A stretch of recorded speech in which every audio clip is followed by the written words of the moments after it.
All right, good evening. Let's try that again. Good evening. All right, our occasion this evening, and I need everyone's attention. Our occasion this evening is to ensure that you have all of the resources that you need to be successful. A mind is a terrible thing to waste. Can you repeat that after me? A mind is a terrible thing to waste. We have to understand that we must put school first. Everything else follows school. Today we had some people that wanted to make a decision to go to practice before they gain the knowledge. You got to gain the knowledge first. No high school, no college will accept you unless you have some academics to go with your athletic ability. So we need to understand why we're here this evening. We're here to help educate you. I'm waiting. I need your undivided attention. Thank you. You're here for 3 reasons. We're going to talk about attendance, we're going to talk about discipline, and we're going to talk about grades. And I want to commend you for getting your food in a timely manner and then coming back to have a seat. Because I think you're going to listen to this panel of educators that's really going to have some good knowledge to share with you that can really help you and empower you for the rest of your life. At this time, I want to recognize the parents that took time out today to come out. I won't make you stand, just raise your hand, because that is real key. That is real key in what we're trying to do. When we talk about a parent university, and this won't be the first time that you see it, and it won't be the last, because we're going to keep coming back to the community to part this knowledge on you, and you're going to have an opportunity to ask questions in the end. So your job right now is really just to sit back, relax, eat pizza, have your drink, and listen to the panel. Not talk to your friends, but listen to the panel discussion that we're about to have. And then if you do a great job, we have more pizza at the end. At this time, I turn it over to our very own moderator, Dr. Tara Ward. She's our professional learning director for the School District of Manatee County.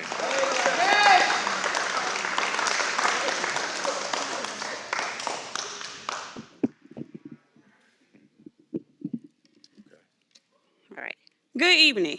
I'm going to start by introducing this panel. So I'll start this way. We have John Morrell from Manatee County Sheriff's Office, LaVonna Gregory from Braden River Middle School, Anna Soto from Manatee Elementary School, Dustin Dahlquist, I skipped him, I'm sorry, Carl Ackerman from Nolan Middle School, Dustin Dahlquist from Lakewood Ranch, James Doherty from Bashaw Elementary, and Angela Napak from one of our early learning specialists in the district. And so I am going to ask them several questions that will help parents as you are trying to figure out the pathways for your students as far as continuing their educational career, whether it's going to college or if they're in elementary school headed to middle or high school. This panel of educators will be able to kind of shed some light on some of the questions that you may have. At the end, if there are any additional questions that you have, we'll have time for you to ask those questions as well. The panel will just kind of popcorn out. I'll ask the questions, and if it's something that's applicable or something that they want to answer, then they'll answer it.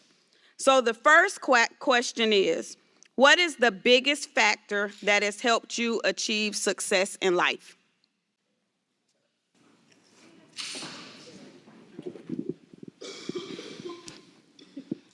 I think for me, it's having people to support me and believe in me. I think that's the important thing.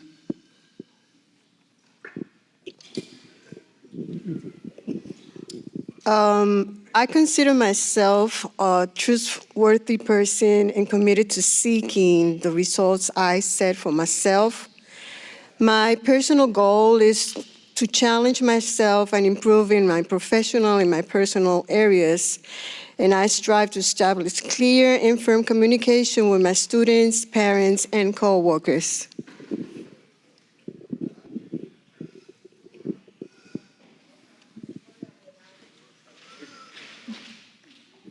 While they're trying to figure out their mic, I'm going to say the factor that helped me achieve my goal is I'm a hard worker, and I believe in working hard. Growing up, I wasn't probably the smartest student in the classroom, but I knew if I work hard, I can achieve whatever I wanted to. And I live by mottos, and one of my famous mottos is I consider myself a winner. A winner never quits, and a quitter never wins. And that's what I live by. Hi. I think a big factor that's helped me in life is always showing up. You're going to have days that are really hard, and it's hard to show up the next day, but you do it anyway. And then you're going to have days that are really easy, and you keep showing up, and you keep working hard, and you're going to make it. I'm going to add to everything else that folks have said on this panel with self-advocacy. Not everything is going to be done for you. You're not going to know how to get the job done to achieve your goals. But you need to ask questions. You need to find out what you need in order to achieve the things that you want to achieve. You need to advocate for yourself. Ask questions because things will not be done for you. Great things come to those that persevere, advocate for themselves, and then do what they need to do to get the job done. To kind of build upon what Lieutenant Morrell had said, you have to be a grinder. You have to show up every day. Every day is not going to be a perfect day, but you need to make the best of any situation. You grind through it. You're going to hit some speed bumps along the way, but if you keep going, you keep grinding, you are going to be successful. I would echo, all the things I've said up here. I think another key piece of this is, especially for this generation, you all are going to have a laser focus on what you want to do. There's so many distractions that were not there when I was y'all's age. And it's going to require that focus for you all because there are so many distractions with internet, social media, all of those things. Those are distractors that will take you away from your goals if you're not careful. So make sure that you're maintaining that focus, and it will take you a long way. Thank you. What are some daily routines that you use to help you to achieve success? So what are some things that you do every day that helps you to keep yourself together, that allows you to finish the work that you start? I'll start with that one. If you all have not ever watched, speaking of the internet, it's an opportunity for you to get on there and check this out. If you've never watched the ceremony that Admiral McRaven is his name, gave at, I forget which college or university he did it at, but it was all about making your bed every day. And something as simple as that can start your day, can keep you focused, and make sure that you achieve your goals. And that's one thing I do every day, and I've made my daughter do it every day, is she's got to make that bed before she comes out of that room. So if you've not had an opportunity to do that, it's a great message that he has, and I suggest you watch that ceremony that he has. I think every day you need to write down some of the notes for your day, for your next day, and prepare for whatever tasks you have that are coming up, whether it's a test, whether it's your homework, or whether it's some of the chores at your house. You need to be prepared. You need to have that list of all the things that you need to do. And then I would suggest that you tackle the toughest things that you have each day first and foremost, and then the rest of the day becomes that much easier. My daily routine starts out with prayer and meditation, consulting God, asking Him for directions for the day, and in my role as far as law enforcement, asking Him for protection, not only for myself, but for everyone. And then I always consult Him about giving me a task for that day, because I know that I'm going to come in contact with someone that probably going to need some help. And I ask Him for guidance to allow me to help them in some kind of way. So, and then the next thing I always try to do is, it's like 5 o'clock in the morning. My son and I, we have a little routine that we go out and we work out, making sure that I'm in the best physical shape that I can be to tackle whatever I need to tackle during that day. And that just helps me stay focused during the whole day, that I'm in the best shape that I possibly can be in. And during the day, I just try to be a public servant.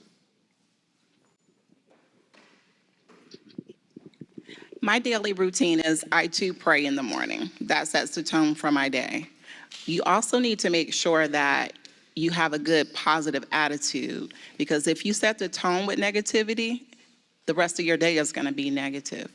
I think you should also set little small goals for yourself. If you have an agenda or a calendar, it's important to kind of plot out what your deadlines are, and that helps with you feeling overwhelmed or not meeting deadlines. And also consistency is the key, because consistency will take you a long way.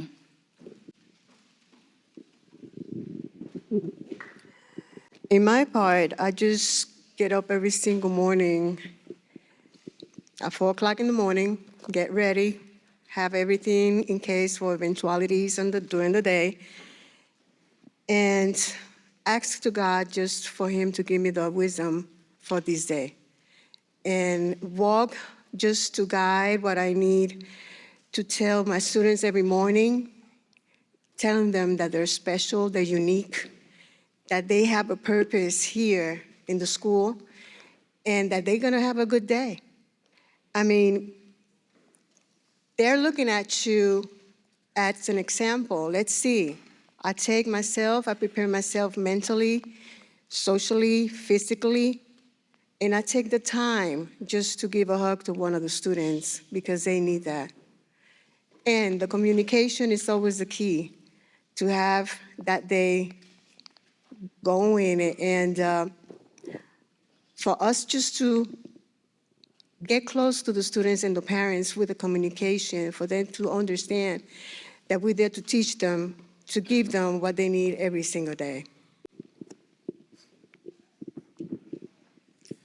And each day, I have a priority list that I need to accomplish, but also at the same time to take a step back and also understand that there might be things that I encounter throughout the course of the day that might not be part of my plan, and know that I'm going to have to take that on, that I'm going to have to take a step back and accept that, and how we're going to fit that into our day. So again, prioritize our tasks that need to be done to be successful, but at the same time, understand that there's going to be things that we encounter every single day that aren't going to be aligning with the big plan for everything that we need to achieve, and understand that we're going to accept that and tackle that as needed.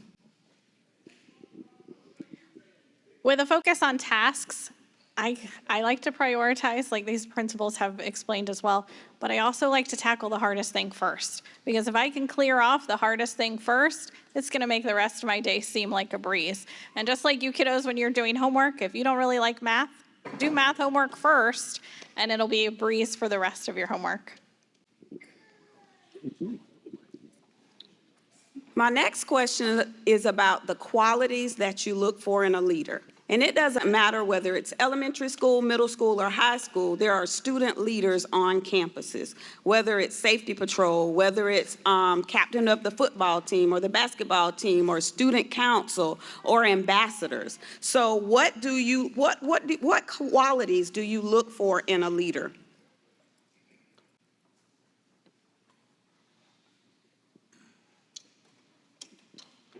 Okay, my principals, I'm going to task that one for you all. I guess we'll lead it off here. So first off, the biggest leadership quality that I look for are folks that can look at situations or at other individuals through their eyes, through their lens. Sometimes being a leader is being a listener, listening to an opinion, listening to an idea that we don't always necessarily agree with or align with, but at the same time, somebody that can take a step back, that can listen, that can understand where another person is coming from, or a group of people, and understand that they normally have the best interests in mind when they're coming to us with some of these, with their ideas and their stances. So again, my two biggest things are folks that can look at other individuals and understand where they're coming from, but then also have the care and the patience to be a great listener to hear where they're coming from. I think most of us will look for those students, whether they're athletes or whether they're in our academic classrooms. We look for those students who are all in. They're going to show up early. They're going to stay late. They're going to do everything that they can, whether it's for football, whether it's for our SGA, whether it's for our band, that they're going to do everything that they can do in order to improve whatever club or organization that is. And they're not willing to, they're going to not back down when things become difficult, and that they are going to lead not only by their words and act, but they're going to lead by their actions.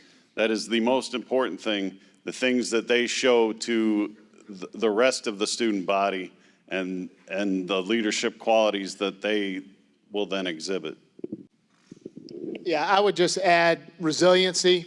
You know, there's going to be a lot of times in life where, you know, you're not going to get the grade that you think maybe you should have gotten, or you're not going to make that team that maybe you think you should have made, or that starting position. Resiliency, are you get knocked down, or you bouncing back, and are you getting better? I think that's a key aspect. A leader is someone that shows up.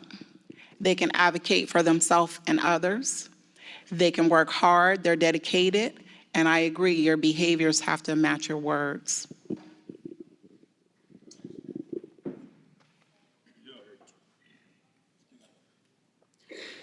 As school leaders, how do you motivate a person that you see leadership qualities in when they don't recognize those qualities in themselves?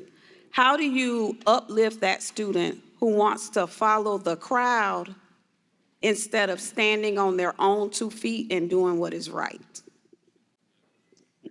I think firstly, you have to give them opportunities to shine.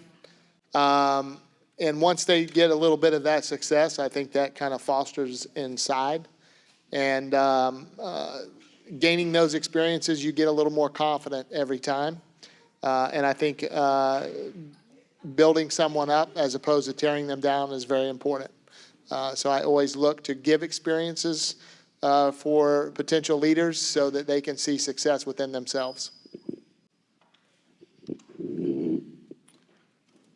I often will have individual conversations with those students that I believe can improve our school.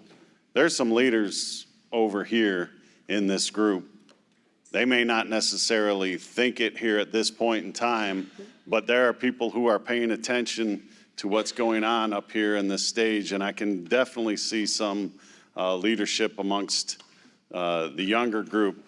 The enthusiasm that you had to go get your plate, to pay attention, and then to get back and get through and eat and then pay attention. I see all the eyes up here on this panel. And so you all are leaders. Every single one of you in this room, you wouldn't be here if you weren't a leader. And so I do applaud you for being here. But there's definitely some stars in this room.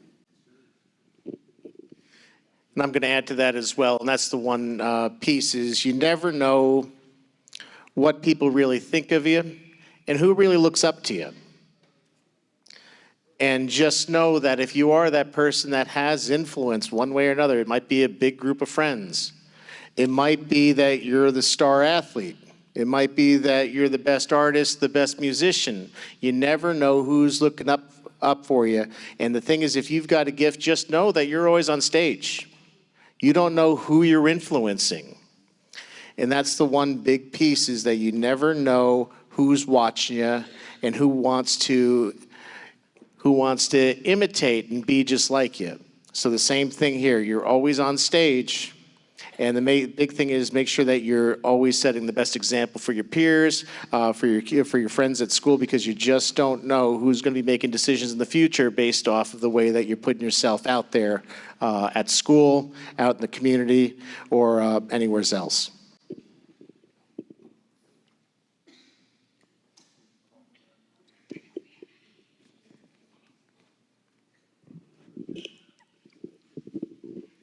I think having those one-on-one conversations with students is super important, because a lot of times, especially when you live in a community, sometimes it's not cool making good choices and doing the right thing. So I think having those conversations and building them up and meet them where they're at and helping them to identify what their leadership qualities are, because everybody doesn't even know what a leader is.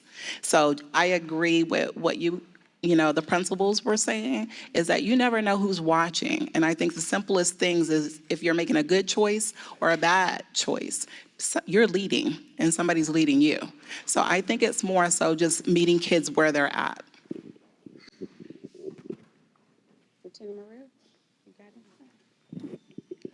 I just want to add that being a leader, sometimes you're not going to lead a whole group of people.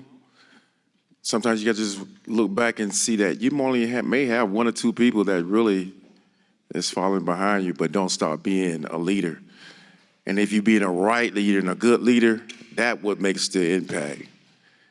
We have too many of our students leading in the wrong direction. They're following the wrong individuals. They won't take time to evaluate what they're doing. And most of the time, the things they're doing is not right. So make sure that if you're following someone and they're leading you right. And sometimes it's best just to be by yourself.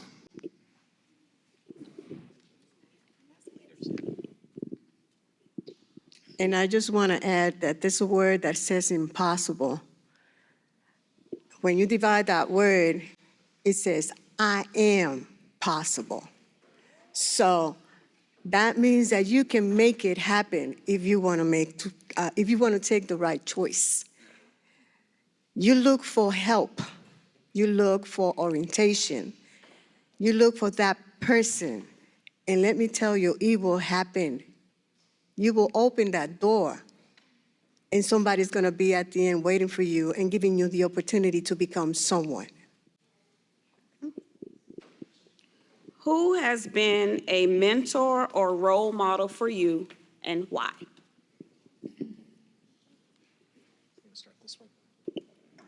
This is always a tricky question. I don't have one person that I put at the top of the list. When you put yourself out there, you show up every day, you're going to be under the influences of all kinds of people, colleagues, bosses, peers. And if you keep your eyes open and you're showing up, you're going to learn something from all of them. As long as you stay honest to yourself and keep your own truth, you're going to find value in a lot of relationships that you create and connect with over the years. So I would say you really have to just look into everybody that you have a connection with and learn, the best traits from everyone.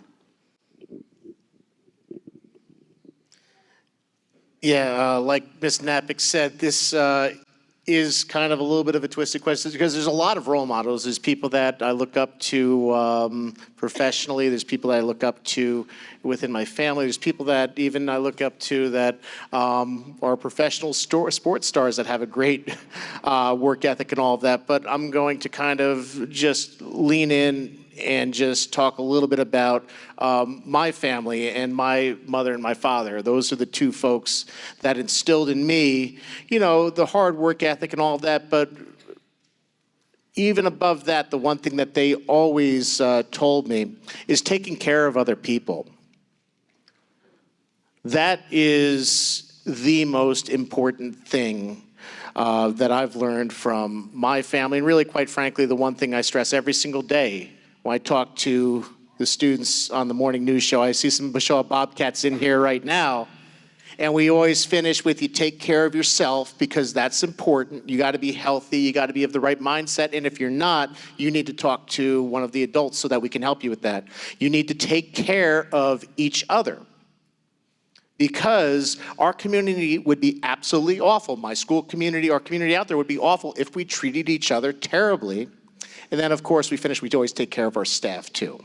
But that's the one thing that my parents instilled in me, both my mother and my father, is that we always take care of each other. We always take care of others the way that we would want to be taken care of. So we're just going to kind of leave it at that, and we'll pass it along. You know, for those of you in the crowd right now, you have role models and mentors sitting right in front of you. So thank you, parents. I'll echo the statement about our family, but I'm going to take a little bit of a different direction. When I was a young professional coming here to Manatee County, I was fortunate to get a job at Southeast High School, and the level of care that I saw from the individuals over there at Southeast, and they were good enough to help get Omar Edwards out to Ole Miss. And if they can get Omar Edwards over to Ole Miss, then anything is possible. And so, you know, Coach Paul Meckley and John Harder and Bob Thomas and Howard Eberly and Bill and Dave Marino, Don Sauer, and then when I got to Palmetto High School, Bob Bowling and Kenny Ansbro and a number of individuals, as they said, you're going to come across a number of people who are going to have influence in your life. But first and foremost are your parents, your family, and then that extended family. I consider the people that I mentioned, and there's probably 100 more that I could talk about, but those are your extended family and the people that you need to rely upon and take little bits and pieces of all the great things that they are doing. And if you put that together, think about how great you are eventually going to be for that next generation. I would just echo what's been said here. And as you get older, obviously that network grows and gets bigger, and those influences become greater. And that's what ends up developing you as a professional, as an adult, and as a human being that's contributing to their community.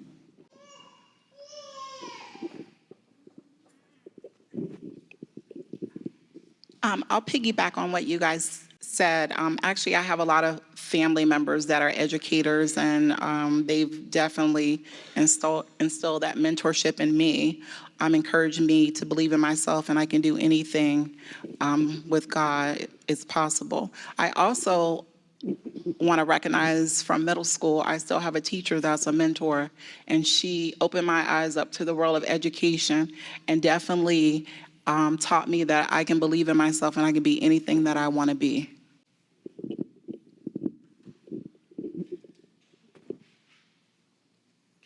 What is the greatest obstacle that impacts learning at your school?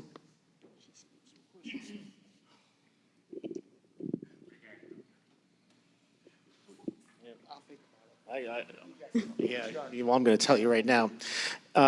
Right now, present effort, going to put it out there. It's amazing when I take a look, because I take a close look at every single student's score when we take the state assessments, when we take our local assessments and all of that. And I'm going to be frank with you, it's effort. It's showing up. It's amazing when the bell goes off and it's really game time and it's real, and our students really do put in the full effort and really do show up. And it happens in elementary school 2 times. It happens at the end of 3rd grade, and we've all been to elementary school, and you know what happens at 3rd grade, right? If you don't show up for the test in May, you go to summer school, and if you don't make the grade in that, you stay back in 3rd grade. 5th grade's the other time, because that's when we have the real discussion. We talk about your pathway going in. I know we have some secondary principals here now, and I know if you've gone to school, at my school, we've talked about when you go to 6th grade, what your pathway looks like if you don't show up, if you don't put the full effort in. A lot of us here, I know, have a lot of bright friends, and you want to be able to take those elective pathways where you get to take the extra technology classes, music classes, art classes, PE, all of the things that really, really, really make school an exceptional experience. What doesn't make school an exceptional experience is taking remedial reading, which also means taking remedial math if we're not on grade level where we need to be. And the funny thing is, when I sit down and have those conversations with students, it's amazing the jump in the scores that I see when it's real, when it really does affect our future. So again, I'm going to tell you, you need to show up every single day. You need to put in a full effort because the fruits pay off. I was very lucky. I got to go to Braden River Middle School about 8 weeks into the school year with Ms. Zenon to go see that beautiful campus. And I had a lot of students that came up to me and said, you know what, Mr. D, you were right. This is an exceptional experience, and now I'm in engineering, now I'm in TSA, because I showed up. I also had some students that I visited some remedial reading classes. They said, Mr. D, you were right. This is boring. I shouldn't be here. So I'm going to tell you something. You need to take a check right now if you are not putting in a full effort. Everybody that is in this room is capable. It's all about showing up every single day. And I'm going to tell you, if you do that, it gets easier. School becomes a lot more fun. Opportunities open for you instead of doors closing because we're choosing not to put in a full effort. So again, and I'm talking mainly to our school-age students that are in the room, effort is the #1 thing that's holding us back from achievement. And I'm telling you, I've seen it. I have seen so many students that after sitting down and talking about how this is truly applicable to their pathway in the future, that buckle down and say, you know what? Hey, you're right. And this isn't that bad. And achievement feels great. It really does, and that's what makes me happy, and that's where I really enjoy my job, is seeing students that finally get to experience the fruit, that finally get to experience success. I'm sorry, I'm probably over on my time, but this is my big stump here, is that, guys, you gotta show up. Mr. Edwards is not up here putting all this together just because we want to sit around here and talk. That is the big piece. I need you to slow down and put in some legitimate effort every single day, not just show up when it truly, truly counts. I just want to echo what he just said about showing up. Your attendance is important. Along with that, showing up and being on time. I know this is being video, so I'm encouraging the parents that if they do view this, get the kids to school on time. It's so important. Kids coming in anytime in a school day disrupt the class that's going on. They're behind. I mentor. I go to a school. This just ain't talk. I mentor at 3 schools, and I can see kids coming in 15, 20, 30 minutes late, an hour late. They're already behind. Already behind. You got to show up every day, and you got to be on time. And when you are on time, you need to do your work and complete your work because you also are being behind. I'm a school counselor and I look at data all day, just about. I look at assessment testing. And students, you guys have to get it together. All the time that you're sitting there now on your cell phones, you should be listening. Because we're just not saying this because we don't have anything else to talk about. All the effort and time that you're putting hours and hours in your cell phone, and tell me what you're getting in return. You're not, because you guys are in intensive reading classes and you guys want me to get you out. I'm like, what gets you out is when you're reading. Instead of being on your cell phones, every day you need to be reading for 30 minutes. Every night. Because that helps you with your fast testing. That helps you with your vocabulary. And student athletes, because I raised 5 boys, you're gonna have to be able to look at college material. You're gonna have to look, if you're playing football, you need to look at the playbook. You have to read it. If you want to sign a contract, you have to read it and understand it. And if you're making money, math, you need to be able to count your money. So I think you guys have to put your priorities in order. Yes, it's cool to be on your cell phone, but is it really? It's taking away too much of your time. So you need to utilize your time better and put a little bit more effort and motivation in your education. Because you cannot do anything without an education.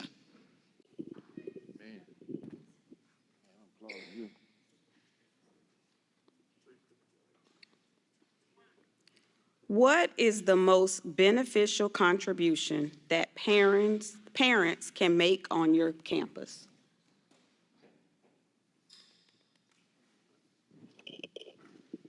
I know at Braden River Middle School, you guys can call us anytime. If you don't understand something, call and ask. We need you to show up. You can schedule a parent-teacher conference. I should not be looking at grades where a student quarter 1 and 2 and they're sitting at Fs.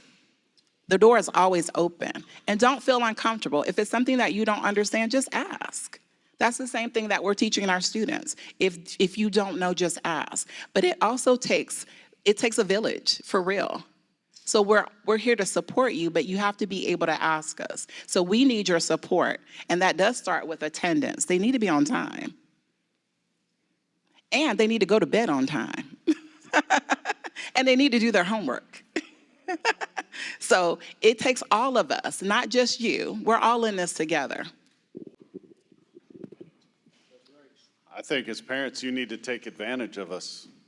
Be honest, you need to take advantage of everything that we have at the school. The keys to your student success lie in every single one of our schools. And if you take advantage of all of those opportunities from pre-K all the way through 12th grade, I marvel at the number of things that we offer at Lakewood Ranch High School. And Lakewood Ranch isn't exclusive to anything. Every high school has the same things that we have to offer, whether it's advancement or whether it's some remediation and getting your student back on track. But we all care greatly, and this is just a small representative of our schools and our community. But please come to the school and take advantage of all of the opportunities that we have for you. I'm going to backtrack a little bit. So number 8 was what obstacle impacts our learning at school? I am not school-based. I'm what they call district-based. I support the early learners in our district. So that means I have the pre-K kids. Our biggest obstacle is the belief that it's important. It starts early. That little baby that was in here, it starts that young. Getting our kids on track for school readiness begins before birth. So all of you, I see big kids in here, you have a little cousin, you have a little brother or sister, read with them because you're going to put them on a better track for their academic success. The biggest contribution our parents can make with our early learners, and when I say early learners, I'm birth and I love them up to, 2nd, 3rd grade, right? We're still learning how to read, is to show up and like Mr. Delquist said, take advantage of things that we offer. So one of our tables here is our VPK table. They also have information on our Soarin' 4 program. Has anyone heard of Soarin' 4? You should, because we were passing out flyers. So we open up that Bishop Museum, and the next one is tomorrow. And we give out free resources to parents to use to help teach their kids reading and math skills at home. So please come visit us tomorrow, and we will show you how you can continue to take advantage of all the programming that we offer to support your kiddos in their academic growth. I'm going to say this as a parent. I have 3 kids, and I supported them more on the educational side than the athletic side.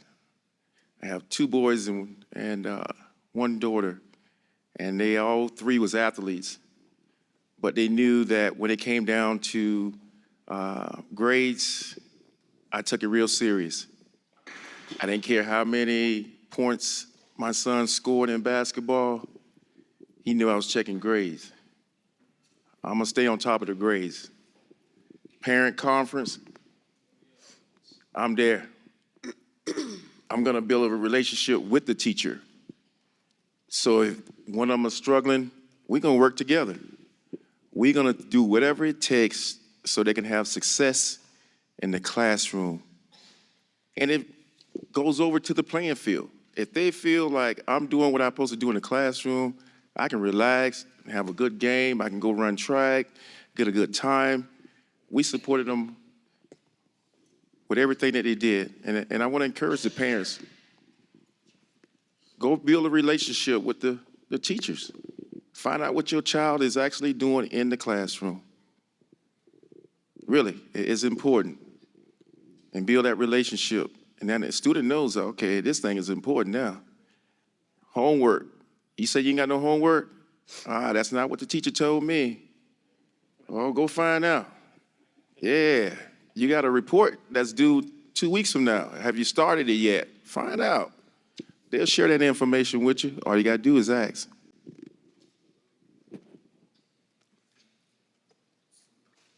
Are there any questions that you all have for the panel?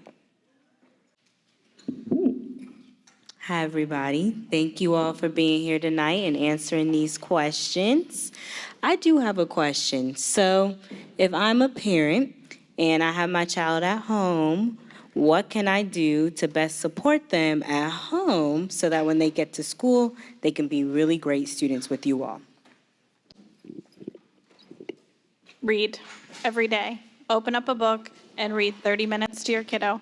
You're going to increase their vocabulary, which is going to skyrocket their language test, which is proven, research proven, to put them on a better academic pathway. They're going to have a higher vocabulary, which means their comprehension when they begin reading is going to be on target where they need to be. So that would be the one thing I would say would be read every night. I would say definitely do what we can to keep the communication line open with your student's teacher. Reach out and ask questions. A lot of times, especially if you have a student that has an experienced teacher, they have a lot of stuff and they're willing to share. So reach out and kind of ask, like, hey, what's going on? The teachers, they'll talk about like what the expectations are, what they're working on for this quarter or this month. And if you're not getting the answer that you want from your teacher, then come find us too, because, you know, I've got no problems taking time. And I know speaking for other principals, assistant principals, we'll sit down and we can show you, because there's a lot of public resources. You can actually access the scope and sequence, and you can see by the week what your kid is expected to learn and what the outcomes are. So if you're encountering any roadblocks with finding those through the Manatee County Public Forum, through their websites and all of that, I'll sit down, I'll print that off for a parent. So a lot of the administrators, they'll do the same too, especially if you're knocking at the door trying to figure out how you can do your end at home. You're going to find a lot of folks that are looking to point you in the right avenues, to give you resources, give you materials. So there are those avenues out there. It starts with communication with the teacher. The teachers are normally more than willing to share. And then from there, just go and explore that way there. But there are a lot of resources out there. But don't be scared. Ask questions. Keep those communication lines open with your teacher and your school. I think make sure that you have a focus account, that you know what's in focus. Make sure that they will show you what's in Schoology. All of our teachers list everything that they need to do in Schoology. And if you ask them the question, do you have homework? And they tell you no, give them some homework. whether it's sitting down with them and reading for 30 minutes or practicing with their math. I cannot keep up with my son in math, but I make it a priority to try to have him teach me what they are doing that day. And it's amazing the connection then that he starts to make, because he's having to then teach it to me. And if he doesn't understand it, there's a whole lot of things online in the public resources that we can look up. And also when they go onto their single sign-on, the amount of resources that are also available on that single sign-on, it's important for you to maintain that contact with the teacher and show that you are supporting them. Just in case they start to fall behind a little bit, it's easier to have that conversation then with the teacher. I would just add that post-COVID, most of our teachers put most of their information, lessons, homework, all that stuff is in Schoology. And that's an interactive platform where with the student's account, parents can go back and forth with the teacher there as well as their Focus account. So that's a great tool to use. And again, I would say a very high percentage of the teachers have all the information that they're doing in class in Schoology. Yes, I'll piggyback. You can pretty much see majority of the assignments in Schoology. Also make sure, like they said, have a Focus account. You can reach out to the school counselors. You can also email your teachers, your students, teachers if you have any questions, and they'll provide you with additional resources if your child is struggling in any particular areas. Also at home, I think we talked about earlier about like making time for them to do homework, reading. I think the importance of consistency and routines, whether they're playing sports or not. And also checking in with your child to figure out what it is that they need, and provide that emotionally safe space that they can say, I need help in math, or I need help, or I'm struggling with this teacher. And plus, with everybody that been telling all this stuff, additionally, take a time. Just make a routine for the students, since little ones, for them to understand that they got to do that. We do the homework first. After homework, we go play. Keep it that way, consistency, all the time, so they can understand that since growing up, going little, they need to have a routine in life. So when they do that, they get more responsible. They understand that they got to finish what they started. And then the communication with dad and the students will be great. And the teachers, usually with the dojo, it will be awesome too. So for us to communicate with the parents too, so they know what things are happening and they're struggling in one area. So we can have if you need us to talk to you in person, we make a conference and that's it.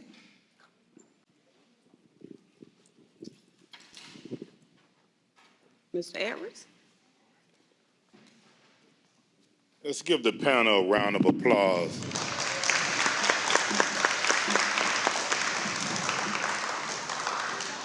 And I just want to commend you because you stayed the entire time. I noticed that we had some students that left along the way. And you're going to get a chance to tell them on social media what they missed out on.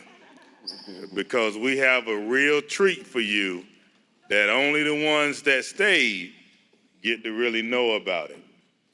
So before you leave today, we hope that you take advantage of all of our resources that are in the room today, from New York Life, our early learning, MCR, and then we have University of South Florida that's here. I would hope that you engage with them and find out information about their different organizations, because we talked about knowledge is power. Find out what is required to play athletics at University of South Florida, because a 2.0 is not going to get it, not even a 2.5. Barely a 3.0 won't get it. So you won't know that unless you engage with them. You won't know what New York Life has to offer unless you engage with them. And then we already talked about how important early learning is. You know, you learn more prior to third grade, and then you read to learn from then that point on. So now, in a orderly manner, we can line up, not run, walk, and line up for pizza, and then make sure you engage with our vendors here this evening. Again, thank you for your time, and this concludes our program.